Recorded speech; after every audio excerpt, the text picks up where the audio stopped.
All right, I'm with Guy Labelle of XXIX Metal Corporation, the number 29 or the metal 29 in the periodic table. Look, Guy, great results this morning from the Cook Gold Zone at the Opemiska Project. Tell us about the drill program and what's going on at Opemiska. The drill program at Opemiska started in November.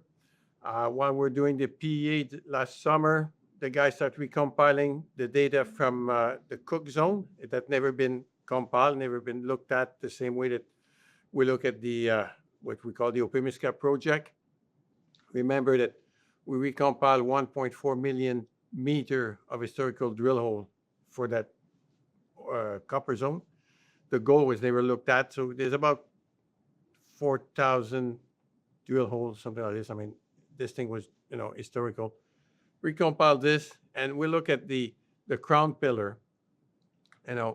Could we have an open pit there on that gold zone that they mine historically? And initially, the deal was, let's have a quick drilling program, on number of section, drill the crown pillar. Let's look at what we have. How does the gold goes from the high grade zone that they mine to the various hang wall and footwall? Does it fade down? We had no value. We had no idea about that. The first two holes we had visible gold, so they call a second drill in, and they drill with two drill from say mid-November to Christmas. Everything was parked for the holiday season, and they came back in January with one drill, and they're drilling since that time, and they're still drilling today, and it's going to go, I guess, until probably mid-March or end of March.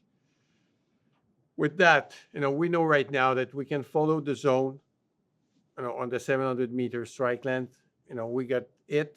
It's very nuggety. I mean, the nugget effect is there. I mean, we got high grade intercept, and then we got low grade intercept. We need to go back and drill this on a tighter drill pattern. What is important for me is that we're doing the PFS on Opemiska. I'd like to, if there is a project at Cook, I'd like to bring it in at the same time that I'm doing the PFS. This means I need inferred at Cook to put in the mine plan. So we'll go back and drill this thing again, next fall. So the town of Chapais, this is very important because I believe there's a misconception among some investors that this will be a difficult mine to get back in operation and permit. Tell us about the engagement you've had with the town. Well, we have the social license in Chapais, and the people in Chapais, it's an old mining town. They people know about mining. They want mining back. The mine is the cornerstone of the redevelopment, the economic redevelopment of Chapais, and they're counting on us, to be in operation. When I joined the company 2 years ago, I go to Chapais, and the mayor gave me 3 conditions for their support. Number one, do me a generational project, not a hit and run. Do me something that is going to last one generation. We're at 17 years of operation right now with 50% of the resources. If you put construction, decommissioning on top, and then we don't have the gold project to add on, and I'm there. I can see myself being there for 25 years. The second condition was they want the mill to be within the limit of the municipality. They want to be assessed. They want to assess my building for tax purposes. Okay, and we've done that. The last condition was don't make this a drive-in, drive-out or fly-in, fly-out. Make sure that the people get into Chapais and build a house, and live in Chapais. They want to get back to where they were, 50 years ago. And I said, this is going to be for the operator to do, but it's easy to do. You give premiums to people that live in Chapais rather than bonus rather than living outside and that type of thing. There's an incentive that you can do, but they support mining. Even we're going to have to move 100 family or so in the last phase of mining, and people are prepared for that, and it's 15-year time, and there is no issue. I went there in person to tell them and people are pleased with that. So let's go to Ontario and the Thierry Project in Ontario. This is the largest primary copper deposit in Canada. It's also pretty high grade. It's above 1.6% average grade. Tell us about what your plans are at the K1 zone at Thierry. Okay. Well, first of all, you quote the grade for the K2 zone, which was the underground mine that was mined historically. K1 is lower grade, but it's much bigger in terms of volume. What we did over there is that, at Chapais, we had 1.4 million meter of historical drill hole. At Thierry, we got 210 meter of historical drill hole, and the core is still on site.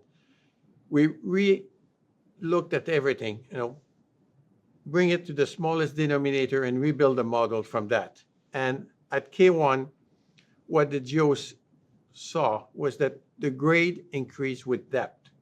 So on the 1.4 kilometer outcrop, anywhere where you have two holes, one on top of the other, was it for copper, nickel, the PGs, or the silver, any metal on any two holes, one on top of the other, the grade is always higher in the lower hole.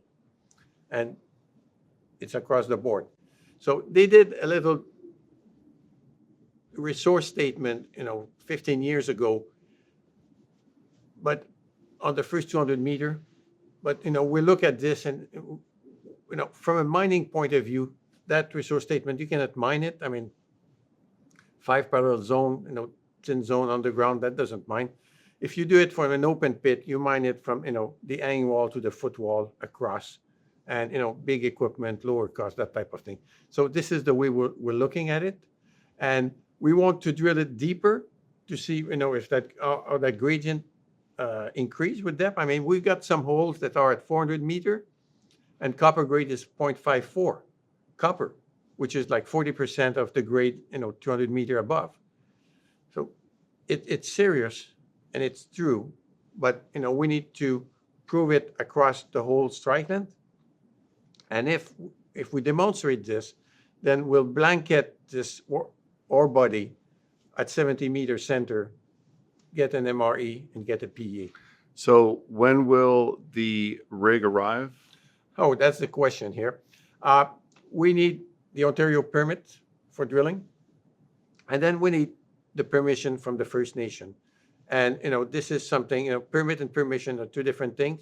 So we're working with the First Nation. I mean, we need to gain the trust. I mean, they were burned by, some of the previous owner of the project. We need to build a trust and, prove that, we're a serious operator. I see. And tell us about the company's marketing plans in 2026. How do you get this valuation up? Well, okay. First of all, I'm talking to everybody I can talk, on this market. I'm going to Europe in April for 8 days, 10 days right now. The story has to be known, okay? This is, like you said, there was that little Chapais thing where people didn't believe, and, we have to get this behind us. And then we have to get Thierry known, because it's what I say, the best kept secret in Ontario. We have a deficit of marketing right now, and we need to get the story understood by the market. Thank you, Guy. Thank you very much.